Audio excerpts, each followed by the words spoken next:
Gênesis 4.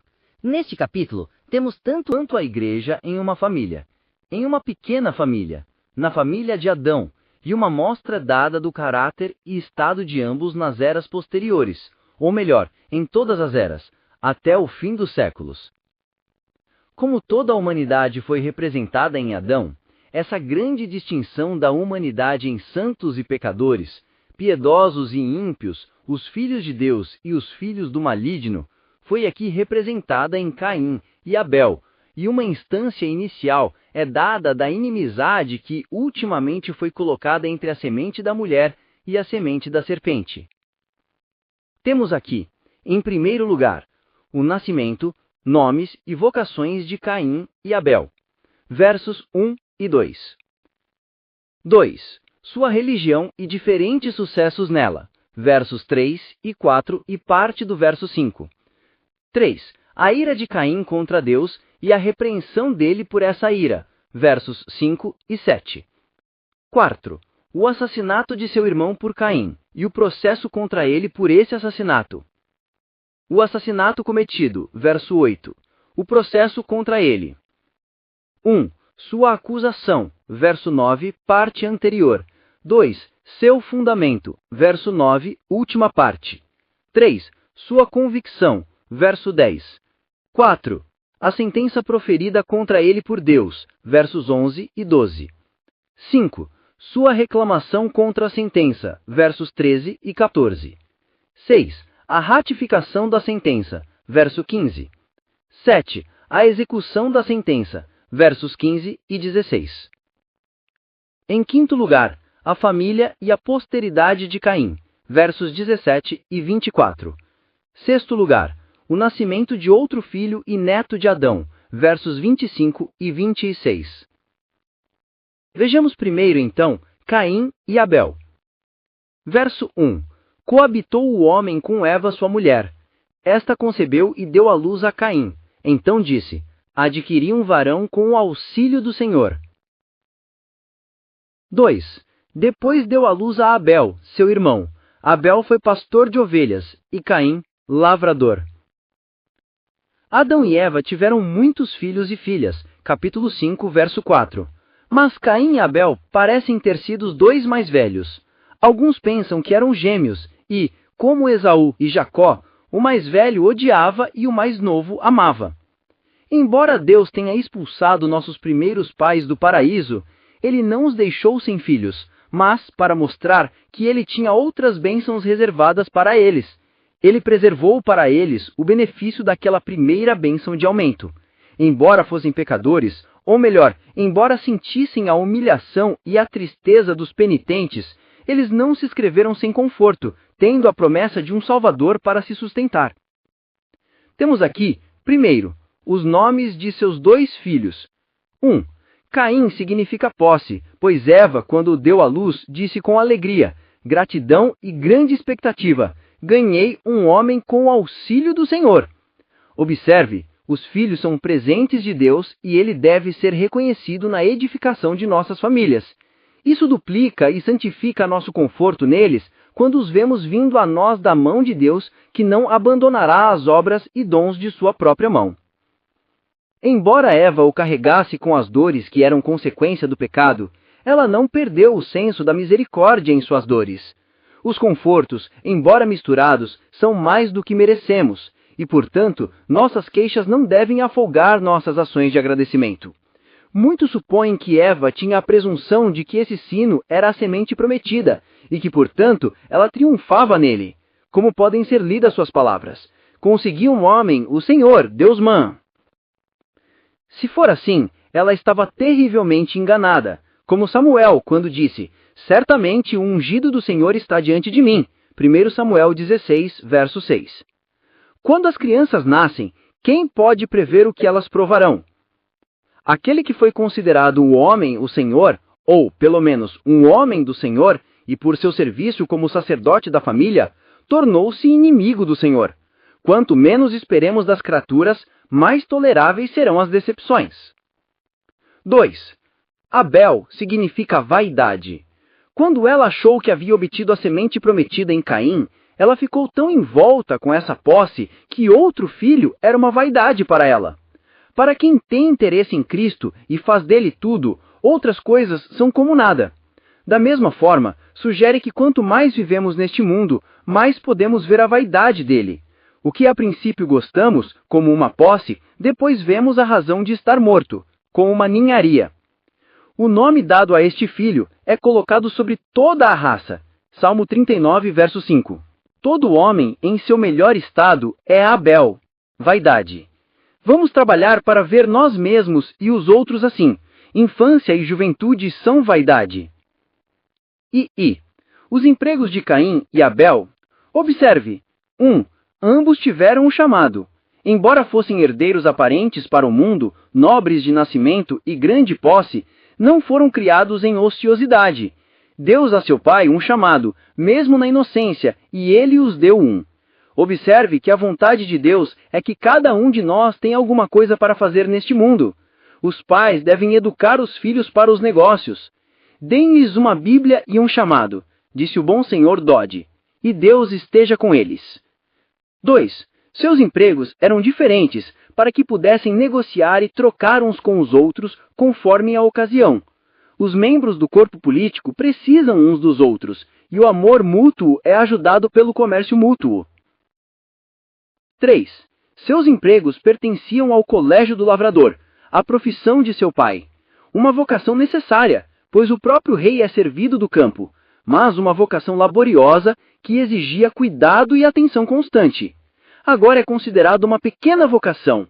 Os pobres da terra servem de vineiros e lavradores.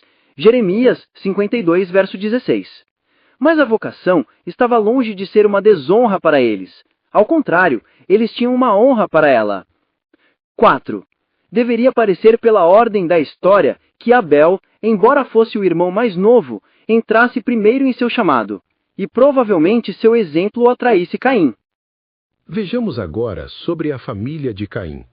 Verso 16. Retirou-se Caim da presença do Senhor e habitou na terra de Nod, ao oriente do Éden. 17. E coabitou Caim com sua mulher. Ela a concebeu e deu à luz a Enoque. Caim edificou uma cidade e lhe chamou Enoque, o nome de seu filho. 18. A Enoque nasceu-lhe Irade. Irade gerou a Meujael. Meujael a Metusael, e Metusael a Lameque. Temos aqui um relato adicional de Caim e o que aconteceu com ele depois que foi rejeitado por Deus. Primeiro, ele se submeteu mansamente àquela parte de sua sentença, pela qual ele foi escondido da face de Deus. Pois, verso 16, ele saiu da presença do Senhor, isto é, ele renunciou voluntariamente a Deus e à religião e se contentou em renunciar a seus privilégios, para que não estivesse sob seus preceitos. Ele abandonou a família e o altar de Adão e rejeitou todas as pretensões ao temor de Deus, e nunca mais se aproximou de pessoas boas, nem atendeu às ordenanças de Deus. Observe, professantes hipócritas que dissimulam e brincam com o Deus Todo-Poderoso são justamente deixados a si mesmos para fazer algo que é grosseiramente escandaloso e assim jogar fora aquela forma de piedade a qual eles têm sido uma reprovação e sob a aparência da qual eles negaram o poder dela. Caim saiu agora da presença do Senhor e nunca descobrimos que ele entrou novamente para seu conforto. O inferno é a destruição da presença do Senhor, 2 Tessalonicenses 1, verso 9. É um banimento perpétuo da fonte de todo o bem. Esta é a escolha dos pecadores, e assim será seu destino para sua confusão eterna. Em segundo lugar, ele se esforçou para confrontar aquela parte da sentença pela qual ele foi feito um fugitivo e um vagabundo, porque, primeiro, ele escolheu sua terra. Ele foi e habitou no leste do Éden, em algum lugar distante do lugar onde Adão e sua família religiosa residiam, distinguindo-se, e sua geração amaldiçoada, da semente santa, seu acampamento do acampamento dos santos e da cidade amada. Apocalipse 20, verso 9. No leste do Éden, os querubins estavam com a espada flamejante. Capítulo 3, verso 24. Lá ele escolheu sua sorte. como se para desafiar os terrores do Senhor. Mas sua tentativa de resolver foi em vão, pois a terra em que ele habitava era para ele a terra de Nod, isto é, de agitação ou tremor, por causa da contínua inquietação de seu próprio espírito. Observe que aqueles que se afastam de Deus não podem encontrar descanso em nenhum outro lugar. Depois que Caim saiu da presença do Senhor, ele nunca mais descansou. Aqueles que se fecham fora do céu abandonam-se a um tremor perpétuo. Retorne, portanto, ao seu descanso, ó minha alma, ao seu descanso em Deus. Caso contrário, você estará para sempre inquieta. 2. Ele se esforçou para confrontar aquela parte da sentença pela qual ele foi feito um fugitivo e um vagabundo, porque, primeiro, ele escolheu sua terra. Ele foi e habitou no leste do Éden, em algum lugar distante do lugar onde Adão e sua família religiosa residiam, distinguindo-se sua geração amaldiçoada da semente santa, seu acampamento do acampamento dos santos e da cidade amada. Apocalipse 20, verso 9. No leste do Éden, os querubins estavam, com a espada flamejante. Capítulo 3, verso 24. Lá ele escolheu sua sorte, como se para desafiar os terrores do Senhor. Mas sua tentativa de resolver foi em vão, pois a terra em que ele habitava era para ele a terra de Nod, isto é, de agitação ou tremor, por causa da contínua inquietação de seu próprio espírito. Observe que aqueles que se afastam de Deus não podem encontrar descanso em nenhum outro lugar. Depois que Caim saiu da presença do Senhor, ele nunca mais descansou. Aqueles que se fecham fora do céu abandonam-se a um tremor perpétuo. 5. Abel escolheu aquele emprego que mais favorecia a contemplação e a devoção, pois para estes uma vida pastoral era considerada particularmente favorável. Moisés e Davi guardavam ovelhas e em sua solidão conversavam com Deus. Observe que a vocação ou condição de vida é melhor para nós e ser escolhido por nós, o que é melhor para nossas almas, o que menos nos expõe ao pecado e nos dá mais oportunidade de servir e desfrutar de Deus. Verso 3. Aconteceu que no fim de uns tempos trouxe Caim do fruto da terra uma oferta ao Senhor. 4. Abel, por sua vez, trouxe das primícias do seu rebanho, e da gordura deste. Agradou-se o Senhor de Abel e de sua oferta. Ao passo que de Caim e de sua oferta não se agradou. Irou-se, pois, sobremaneira Caim, e descaiu-lhe o semblante. Aqui temos, primeiro, as devoções de Caim e Abel.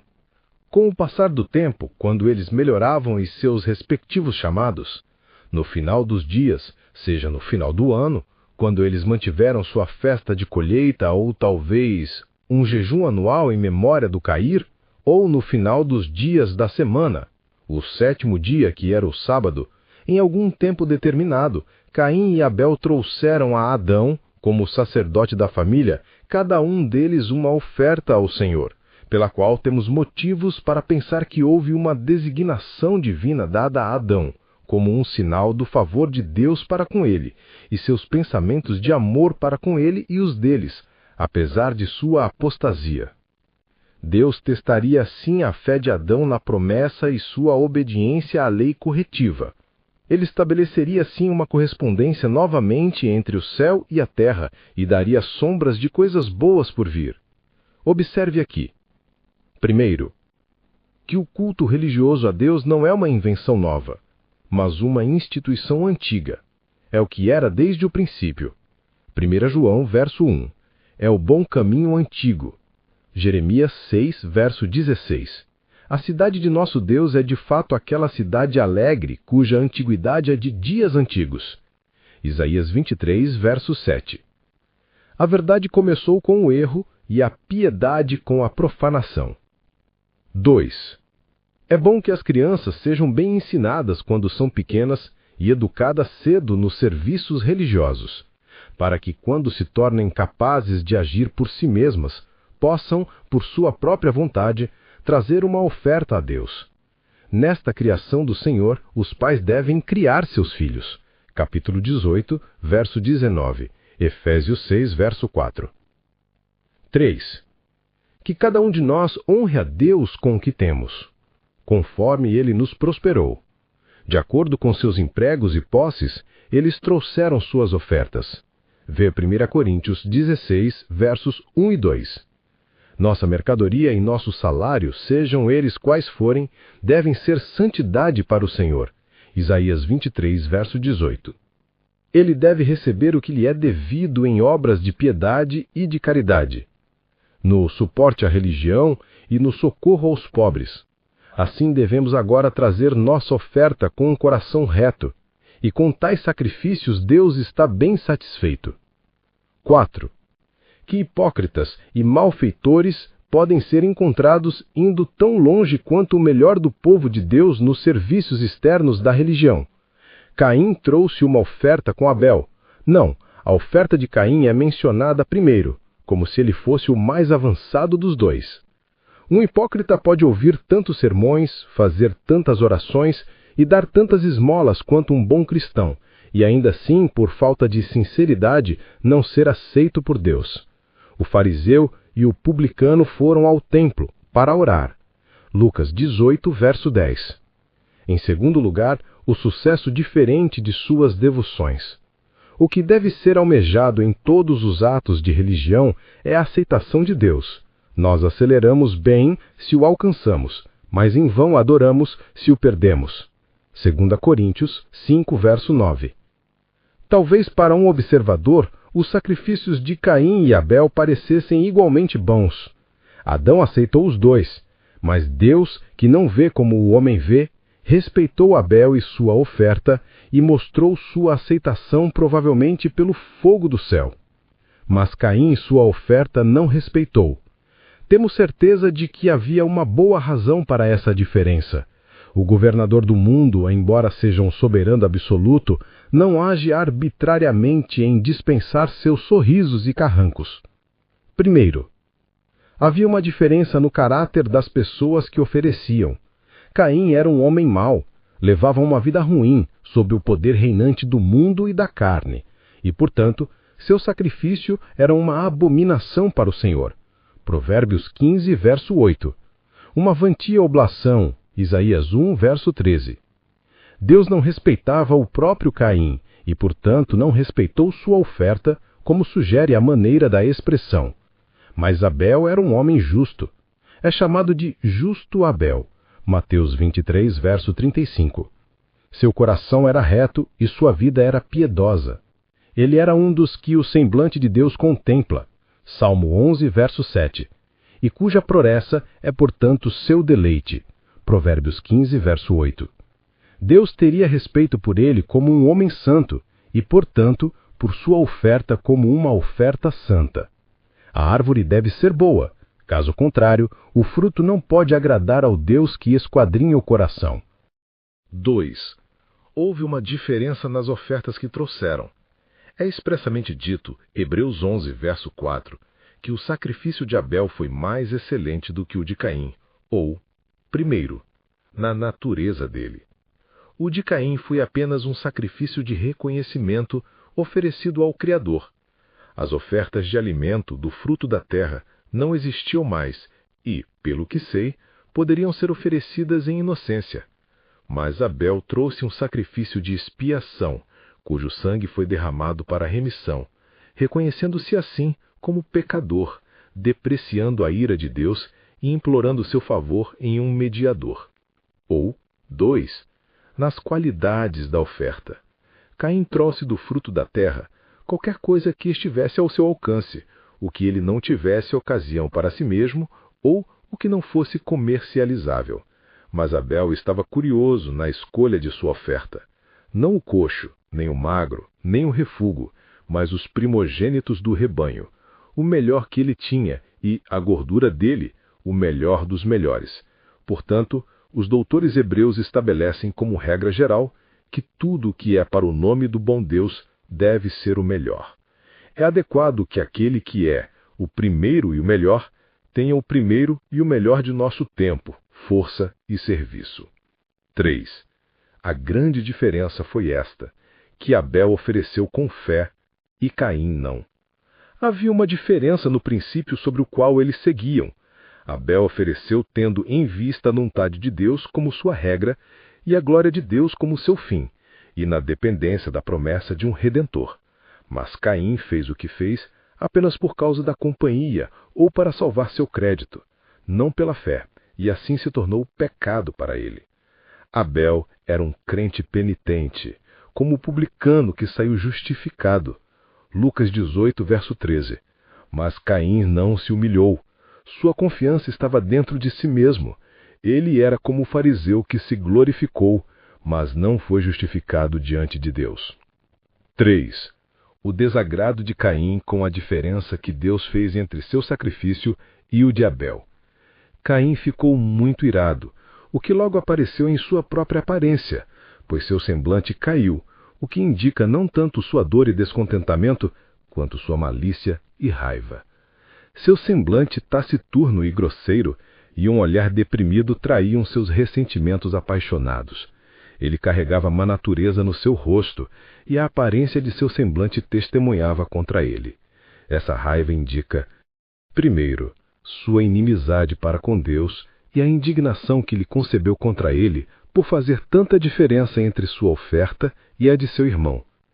Ele deveria ter ficado zangado consigo mesmo por sua própria infidelidade e hipocrisia, pelas quais havia perdido a aceitação de Deus, e seu semblante deveria ter caído em arrependimento e santa vergonha, como o publicano que não levantaria nem mesmo os olhos ao céu, Lucas 18, verso 13. Mas em vez disso, ele voa contra Deus, como se fosse parcial e injusto ao distribuir seus sorrisos e carruncas, e como se tivesse feito muito mal a ele. Observe que é um sinal certo de um coração não humilhado brigar com aquelas repreensões que por nosso próprio pecado trouxemos sobre nós mesmos. A estolice do homem perverte o seu caminho e então, para piorar o mal, o seu coração se irrita contra o Senhor. Provérbios 19, verso 3. Segundo, sua inveja de seu irmão, que teve a honra de ser propriedade pública. Embora seu irmão não pensasse em ter qualquer calúnia sobre ele, nem agora o insultasse para provocá-lo, ele concebeu um ódio por ele como um inimigo, ou, o que é equivalente, um rival. Observe que é comum que aqueles que se tornaram indignos do favor de Deus por seus pecados presunçosos tenham indignação contra aqueles que são dignos e distinguidos por isso. Os fariseus andaram no caminho de Caim, quando eles mesmos não entraram no reino de Deus, nem permitiram que os que estavam entrando entrassem. Lucas 11, 52. O óleo deles é mau, porque o óleo do seu senhor e o óleo dos seus conservos são bons. Observe que a inveja é um pecado que comumente carrega consigo tanto a sua própria descoberta, na palidez da aparência, quanto o seu próprio castigo, na podridão dos ossos. Verso 6. Então lhe disse o Senhor: Por que andas irado, e por que descaiu teu semblante? Se procederes bem, não é certo que serás aceito? Se todavia procederes mal, eis que o pecado jaz à porta, o seu desejo será contra ti, mas a ti cumpre dominá-lo.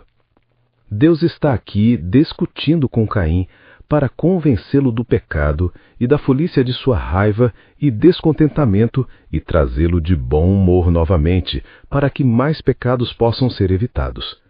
É um exemplo da paciência de Deus e da bondade condescendente que ele lidaria com ternura com um homem tão mau, em um caso tão ruim.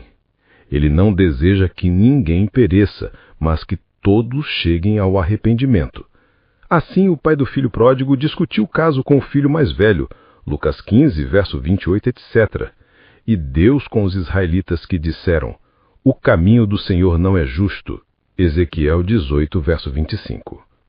Primeiro, Deus coloca o próprio Caim para investigar a causa de seu descontentamento e considerar se ela realmente era uma causa justa. Por que seu semblante caiu? Observe que Deus toma nota de todas as nossas passões pecaminosas e descontentamentos. Não há um olhar zangado, nem um olhar invejoso, nem um olhar irritado que escape de seu olhar observador. 2.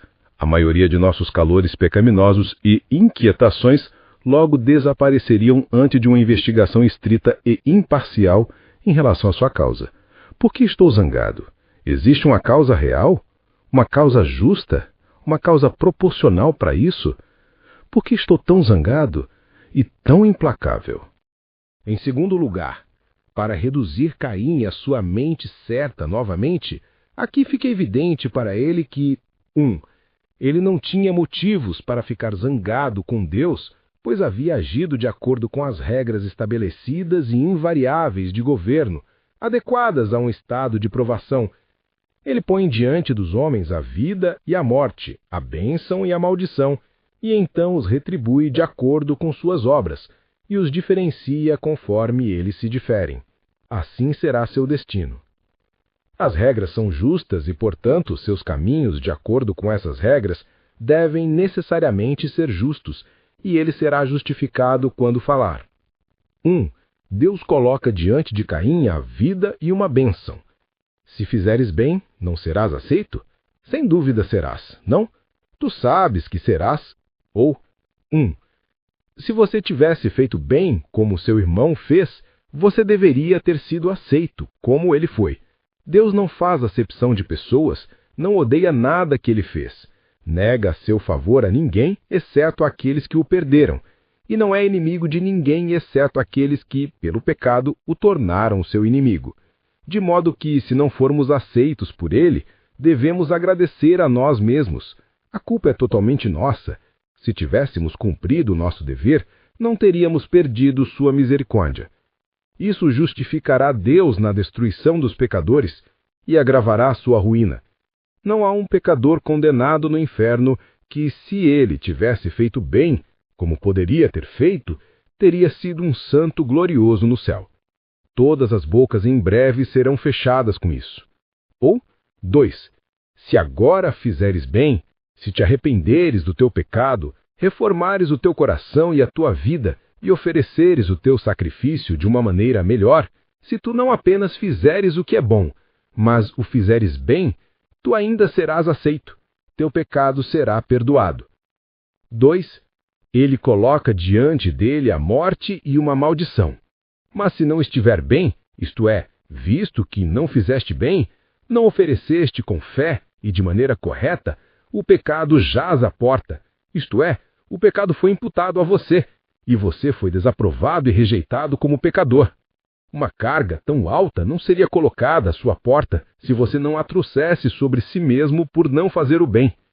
Ou, como é comumente aceito, se agora você não fizer bem, se persistir nessa ira e em vez de se humilhar diante de Deus e endurecer-se contra ele, o pecado está à porta, isto é, 1. Mais pecado. Agora que a raiva está em teu coração, o assassinato está à porta. O caminho do pecado é ladeira abaixo e os homens vão de mal em pior.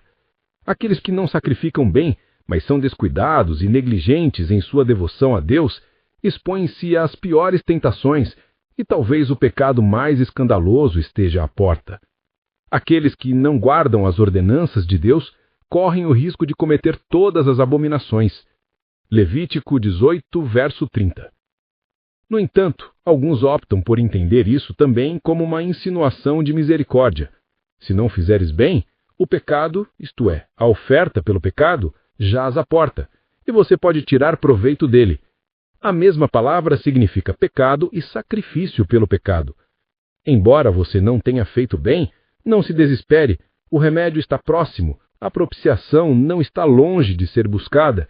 Agarre-se a ela e a iniquidade das suas coisas sagradas será perdoada.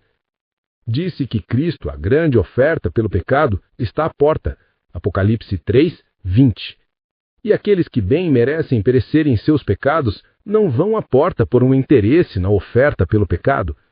Considerando tudo isso, Caim não tinha motivos para ficar zangado com Deus, mas apenas consigo mesmo. 2. Que ele não tinha motivos para ficar zangado com seu irmão.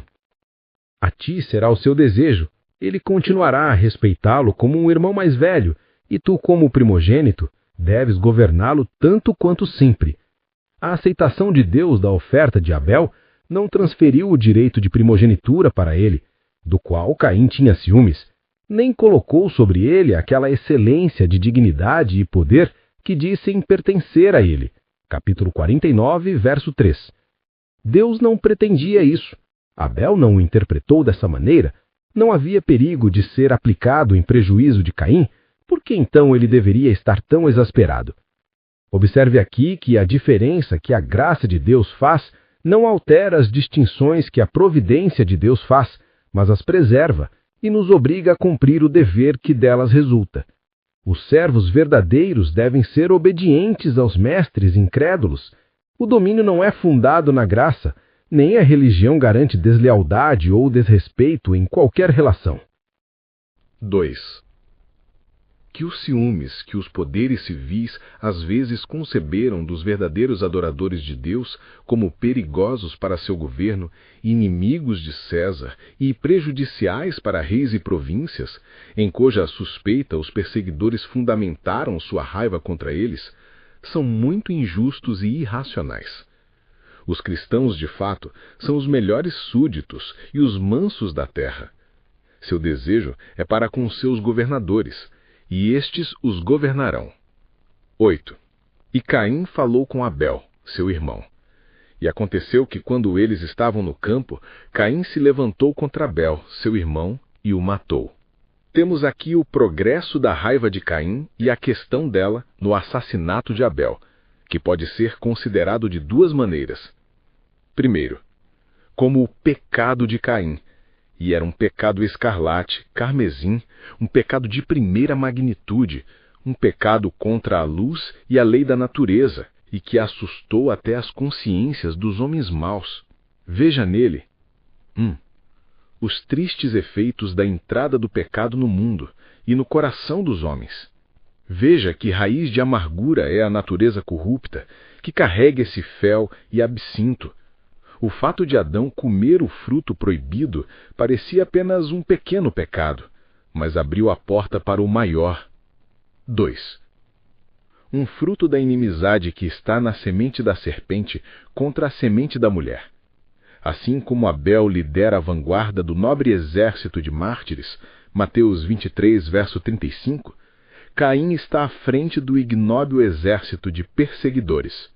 Judas 11. Tão cedo fez aquele que estava atrás da carne perseguir aquele que buscava o espírito. E assim é agora, mais ou menos, Gálatas 4, verso 29. E assim será até que a guerra termine na salvação eterna de todos os santos e na perdição eterna de todos os que os odeiam. 3. Veja também o que vem da inveja, ódio, malícia e toda falta de caridade.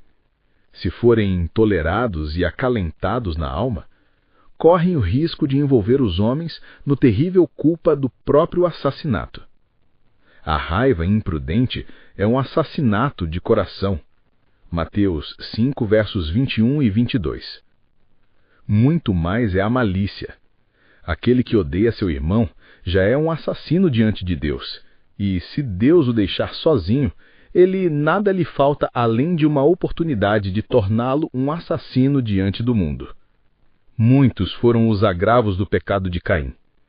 Primeiro, foi seu irmão, seu próprio irmão, filho da sua própria mãe, Salmo 50, verso 20, a quem deveria ter amado, seu irmão mais novo, a quem deveria ter protegido.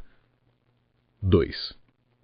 Ele era um bom irmão, alguém que nunca lhe fez mal, nem lhe deu a menor provocação em palavras ou ações, mas alguém cujo desejo sempre fora para com ele, e que foi em todas as instâncias obediente e respeitoso para com ele. 3. Ele tinha um aviso justo dado a ele antes disso. O próprio Deus havia dito a ele o que aconteceria, mas ele persistiu em seu desígnio bárbaro. 4. Parece que ele cobriu isso com uma demonstração de amizade e bondade. Ele conversou com Abel, seu irmão, fria e familiarmente, para que Abel não suspeitasse do perigo e se mantivesse fora do seu alcance. Assim, Joabe beijou Abner e depois o matou. Assim, Absalão deu um banquete a seu irmão Aminão e depois o matou. De acordo com a Septuaginta, uma versão grega do Antigo Testamento, supostamente traduzida por 72 judeus a pedido de Ptolomeu Filadelfo, mais de 200 anos antes de Cristo, Caim disse a Abel: "Vamos para o campo?" Se assim for, temos certeza de que Abel não o entendeu como um desafio, senão não o teria aceito, mas como um convite fraternal para irmos juntos ao trabalho.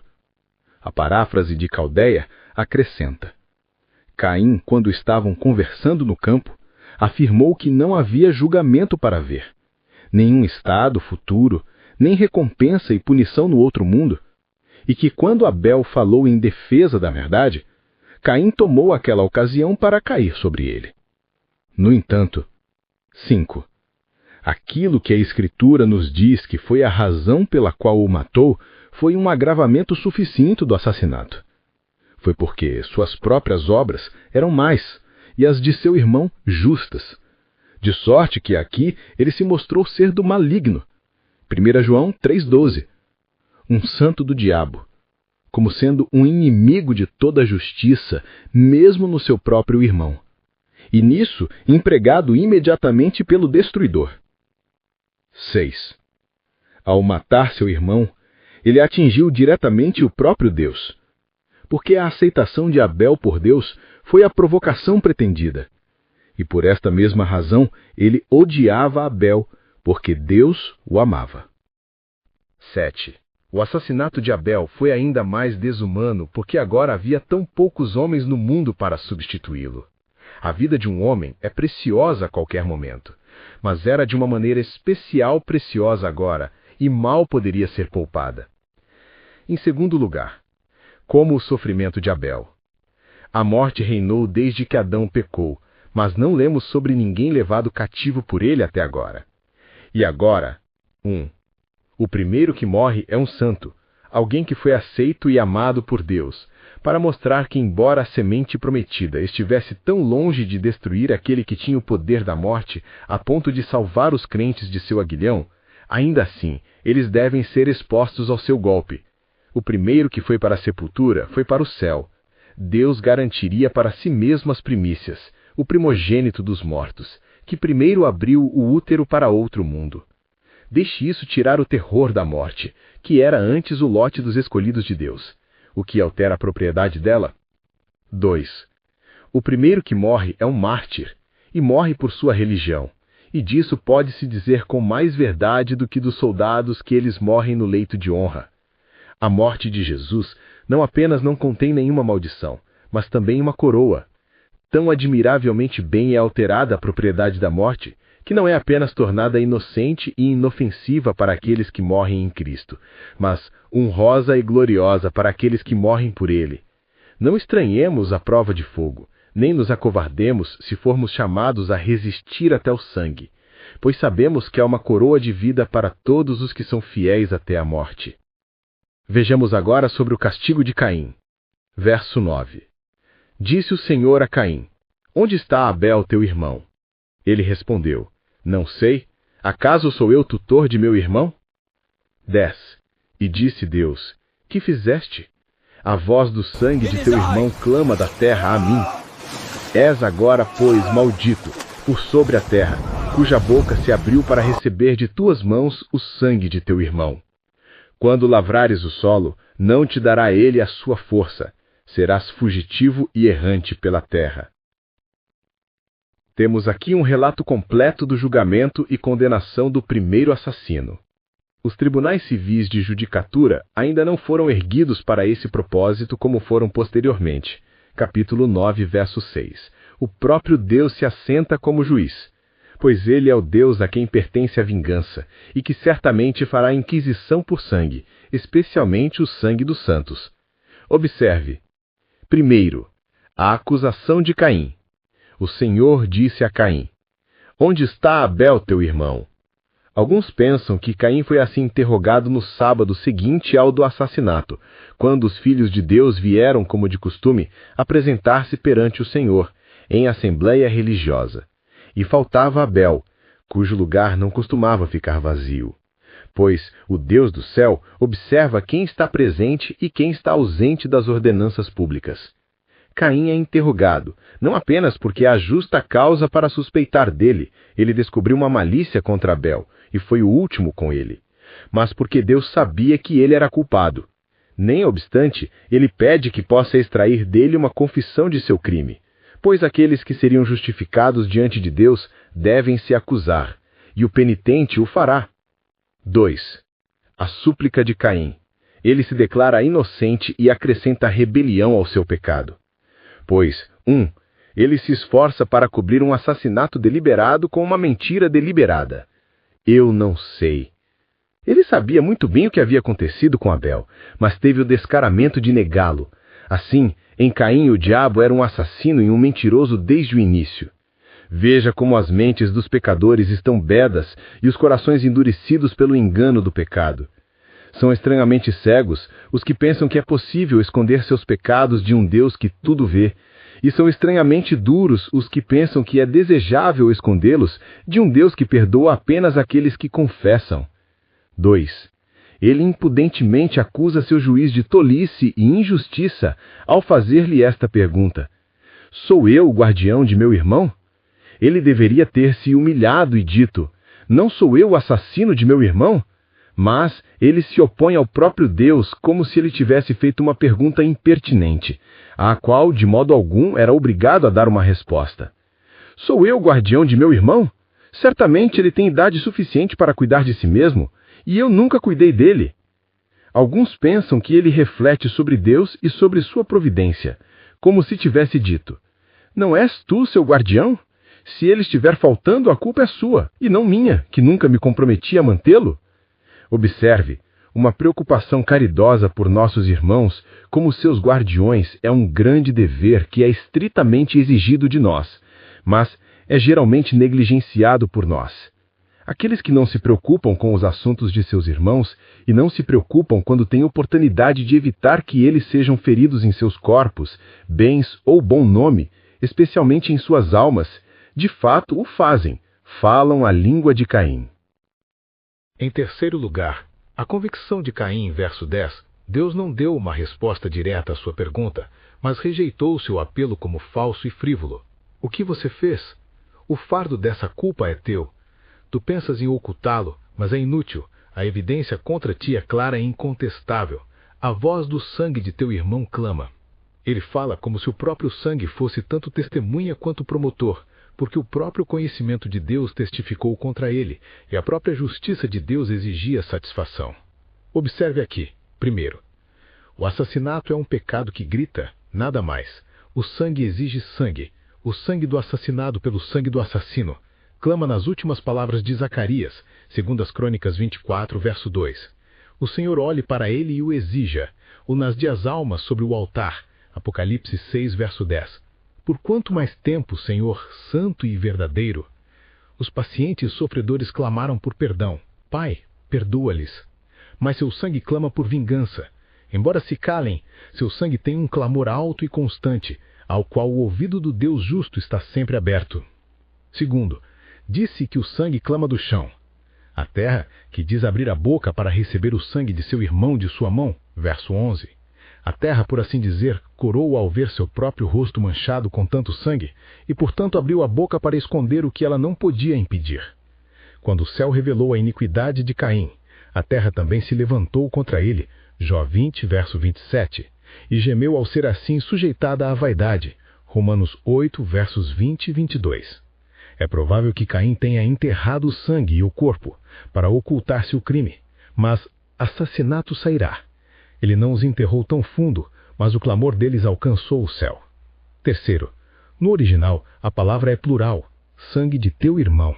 Não apenas o sangue dele, mas o sangue de todos aqueles que possam ter descendido dele, ou o sangue de toda a semente da mulher, que deve, da mesma maneira, selar a verdade com seu sangue. Cristo coloca tudo em uma pontuação, Mateus 23, verso 35, ou porque se registrou cada gota de sangue derramado. Quão bom é para nós que o sangue de Cristo fale coisas melhores do que o de Abel, Hebreus 12, verso 24.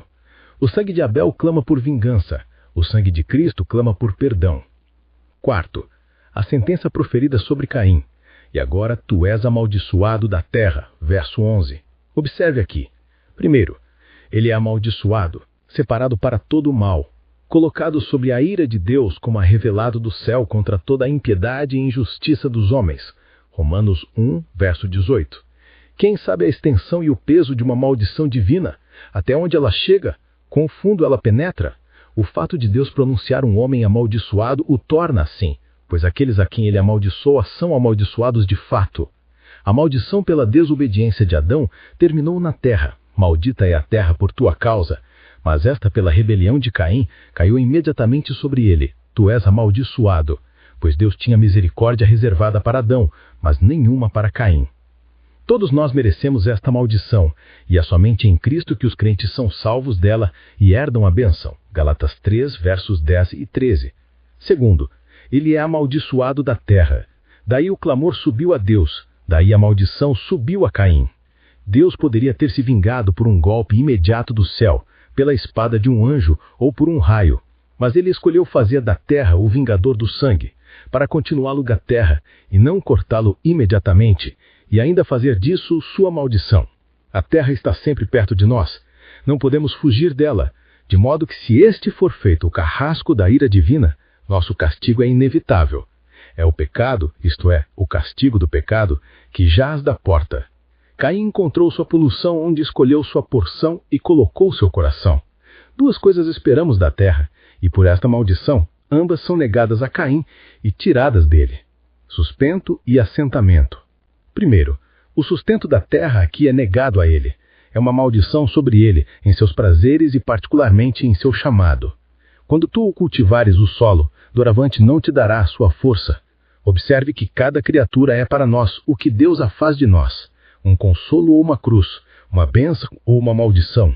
Se a terra não ceder sua força a nós, devemos nela reconhecer a justiça de Deus, pois não cedemos nossa força a ele. A terra foi amaldiçoada antes para Adão, mas agora foi duplamente amaldiçoada para Caim.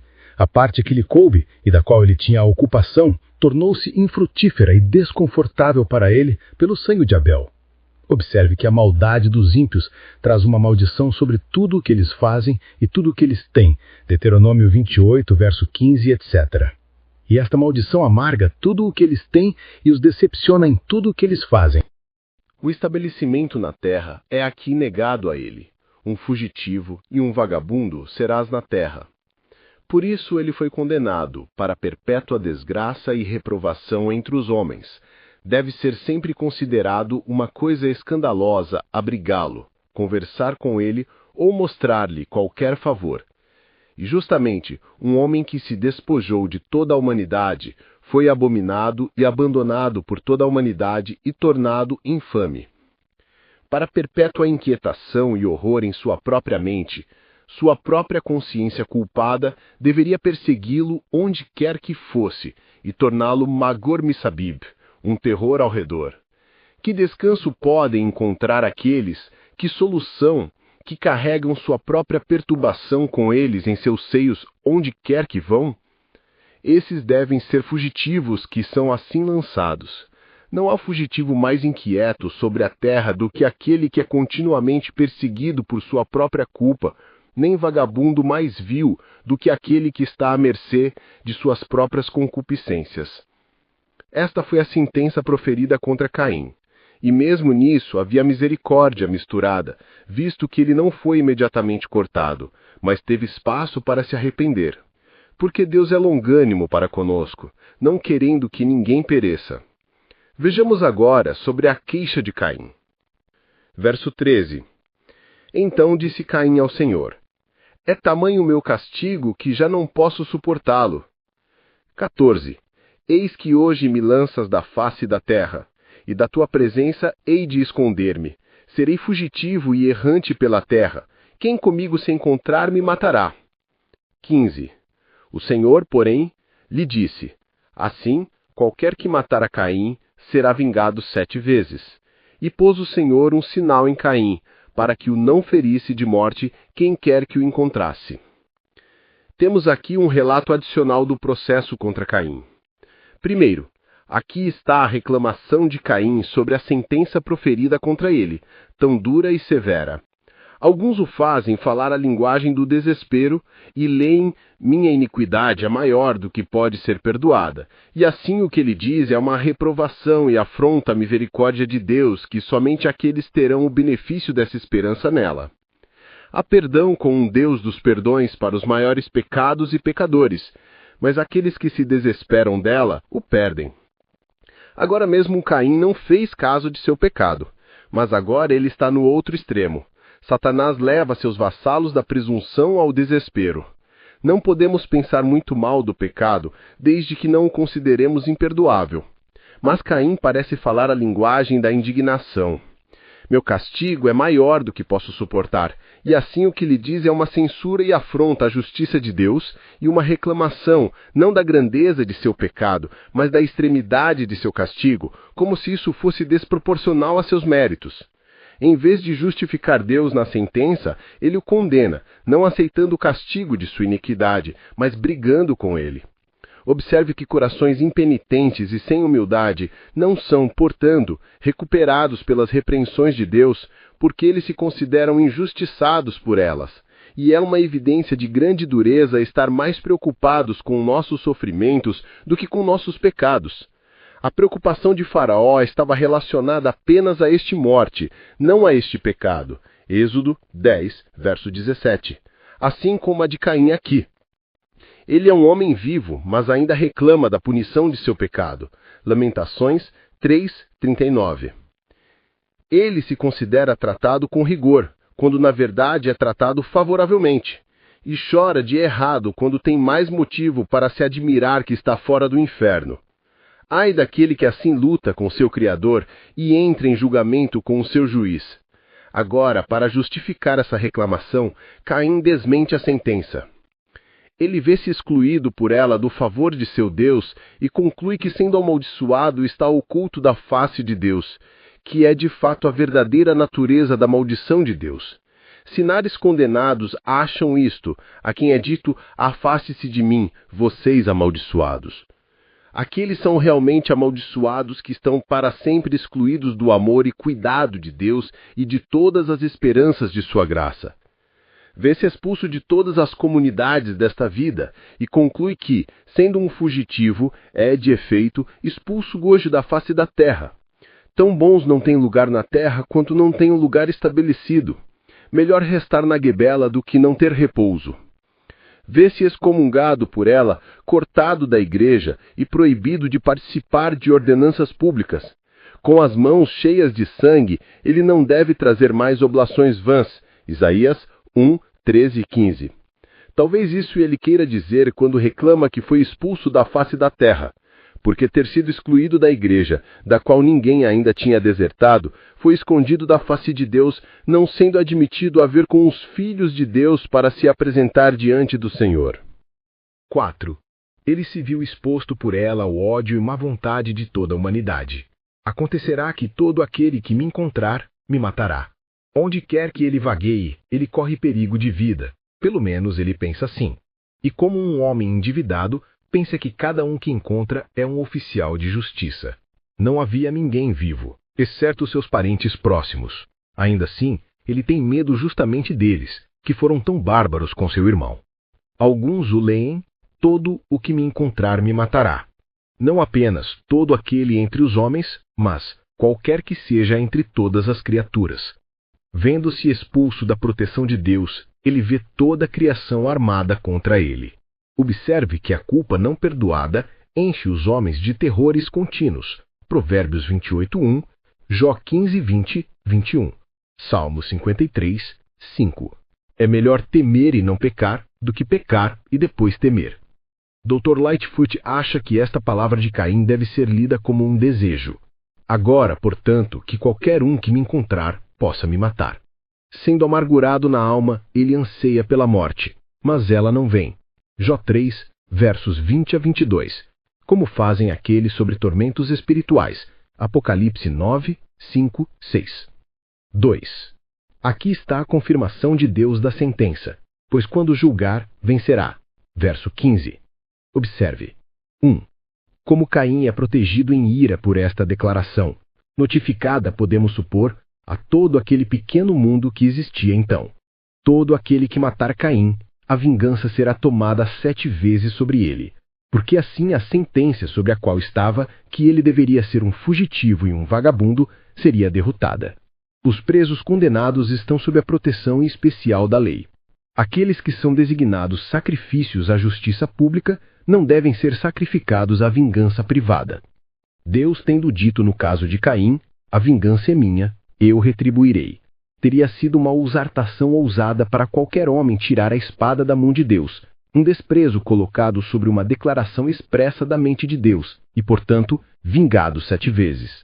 Observe que Deus tem fins sábios e santos em proteger e prolongar a vida até mesmo de homens muito perversos. Deus lida com alguns de acordo com esta oração. Não os mate, para que meu povo não se esqueça. Espalha-os pelo teu poder. Salmo 59, 11.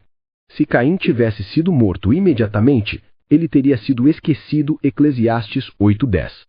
Mas agora, ele vive um monumento mais terrível e duradouro da justiça de Deus, enforcado em correntes, por assim dizer. 2.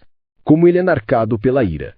O Senhor colocou uma marca em Caim, para distingui-lo do resto da humanidade e para avisar que ele era o homem que assassinou seu irmão, a quem ninguém deve ferir, mas todos devem vaiar. Deus o estigmatizou como alguns malfeitores são queimados na face, e colocou sobre ele uma marca visível e indelével de infâmia e desgraça, que faria a todas as pessoas sábias evitá-lo, de modo que ele não poderia ser senão um fugitivo e um vagabundo, e a escória de todas as coisas. Retorne, portanto, ao seu descanso, a minha alma, ao seu descanso em Deus. Caso contrário, você estará para sempre inquieta. 2. Ele construiu uma cidade para a habitação. Verso 17. Ele estava construindo uma cidade, assim alguns leram, sempre construindo, mas, uma maldição estando sobre ele e o trabalho de suas mãos, ele não pôde terminar. Ou, como lemos, ele construiu uma cidade, como sinal de uma separação fixa da Igreja de Deus, para a qual ele não pensava em voltar. Esta cidade seria o quartel-general da apostasia. Observe aqui. 1. O desafio de Caim à sentença divina. Deus disse que ele deveria ser um fugitivo e vagabundo. Se ele tivesse se arrependido e se humilhado, essa maldição poderia ter se transformado em uma bênção, como a da tribo de Levi, que eles deveriam ser divididos em Jacó e espalhados em Israel. Mas seu coração impenitente e sem humildade, caminhando contrariamente a Deus e resolvendo consertar, apesar do céu, aquilo que poderia ter sido uma bênção, se transformou em uma maldição.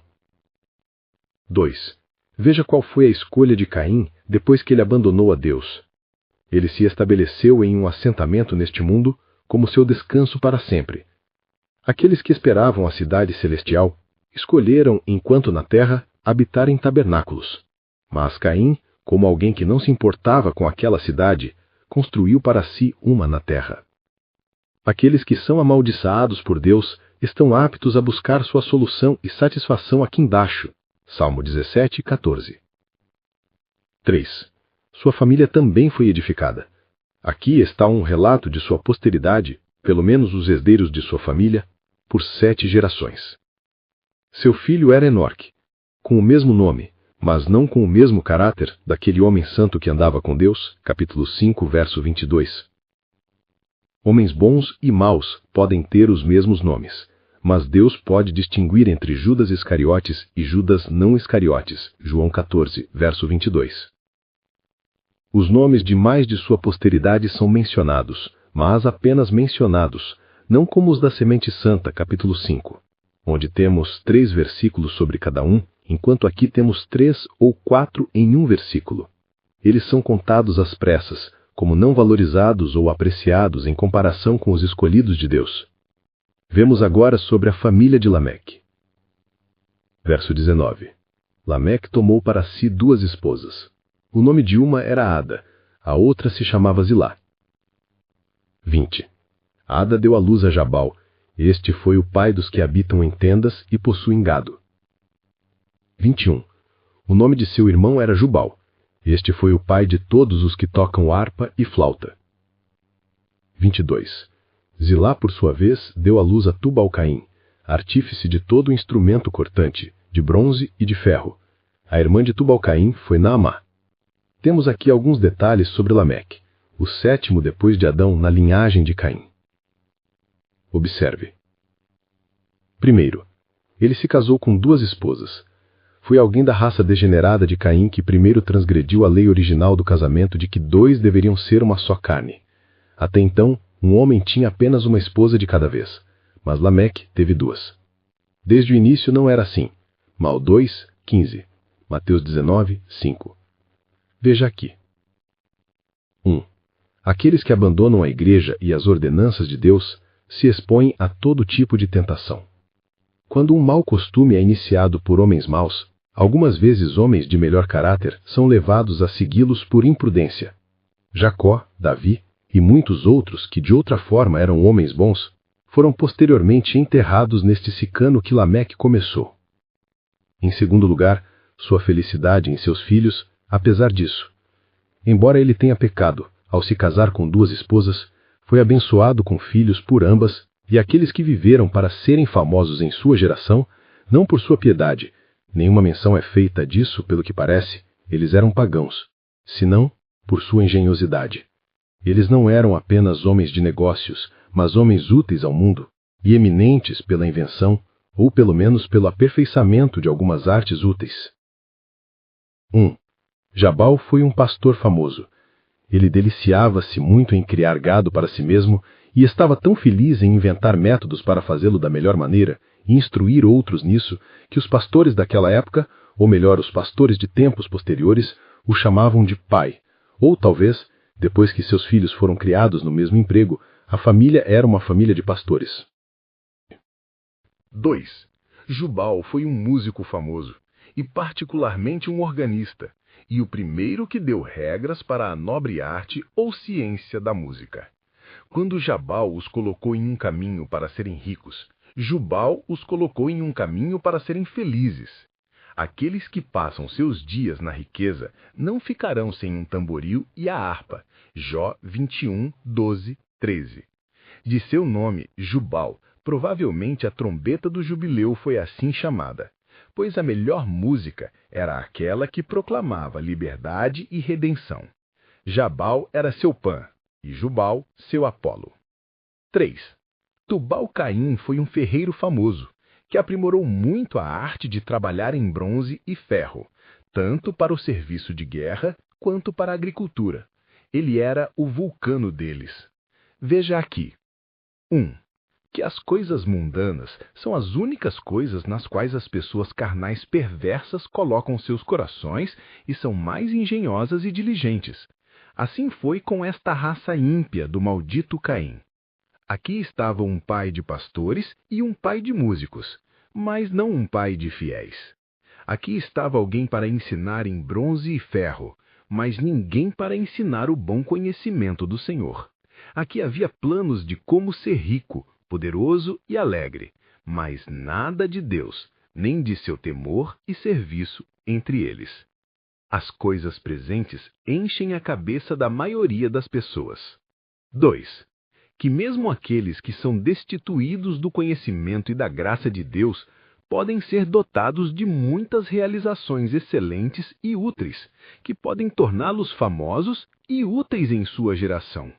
Dons comuns são dados a homens maus, enquanto Deus escolhe para si as coisas tolas do mundo. Verso 23. E disse Lameque às suas esposas, Ada e Zilá, ouvi-me, vós mulheres de Lameque, escutai o que passo a dizer-vos.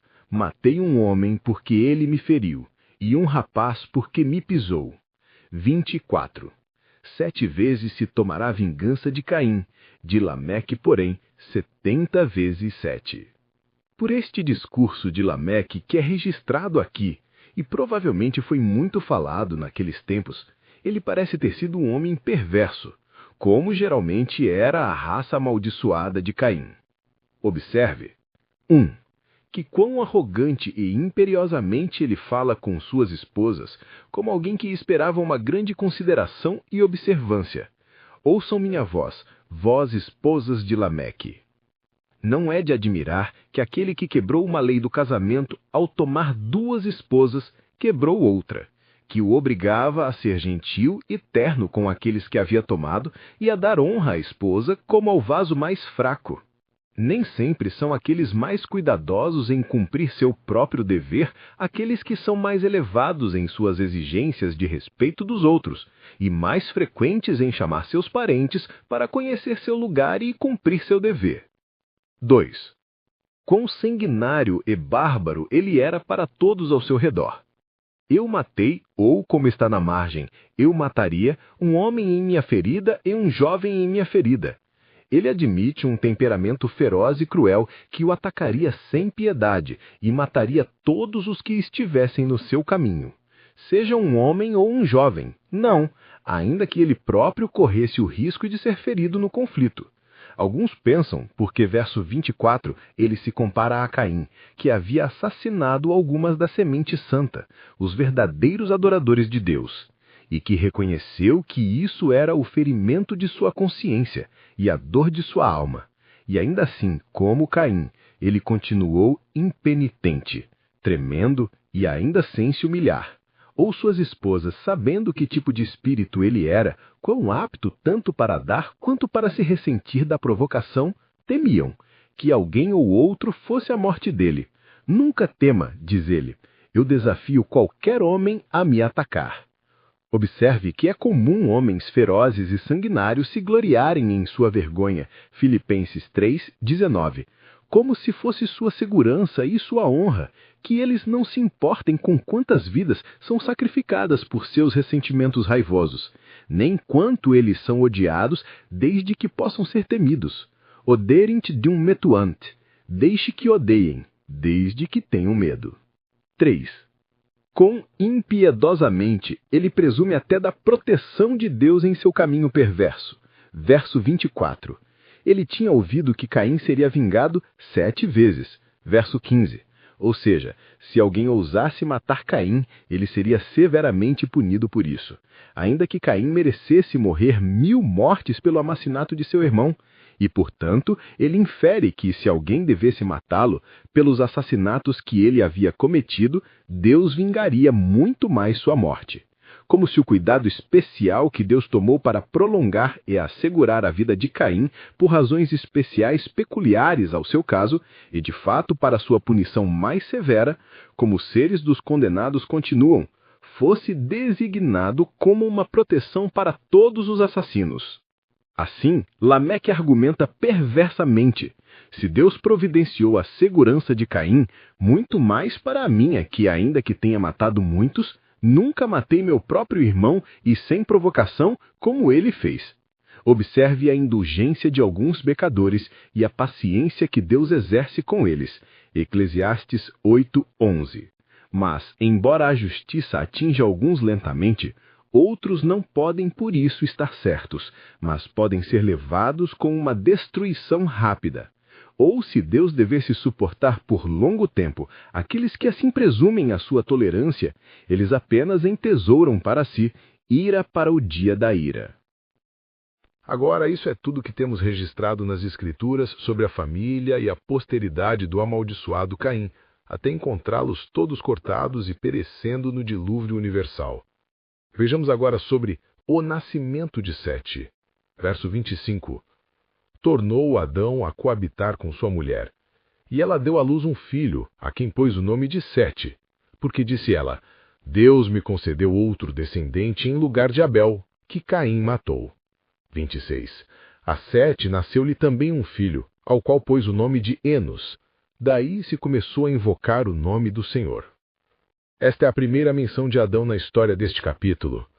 Sem dúvida, o assassinato de Abel e a impenitência e a apostasia de Caim foram uma grande tristeza para ele e Eva, e ainda mais porque sua própria maldade agora os corrigiu, e suas apostasias os reprovaram. A loucura deles deu entrada ao pecado e à morte no mundo, e agora eles sofreram com isso, sendo por meio disso privados de seus 2 filhos em um dia. Capítulo 27:45. Quando os pais se entristecem com a maldade de seus filhos, devem aproveitar a ocasião para lamentar a corrupção da natureza que foi derivada deles e que é a raiz da amargura. Mas aqui temos o que foi um alívio para nossos primeiros pais em suas aflições. Primeiro, Deus deu a eles para ver a reconstrução de sua família, que estava muito abalada e enfraquecida por aquele triste acontecimento. Pois, eles viram sua semente, outra semente, em vez de Abel. Verso 25.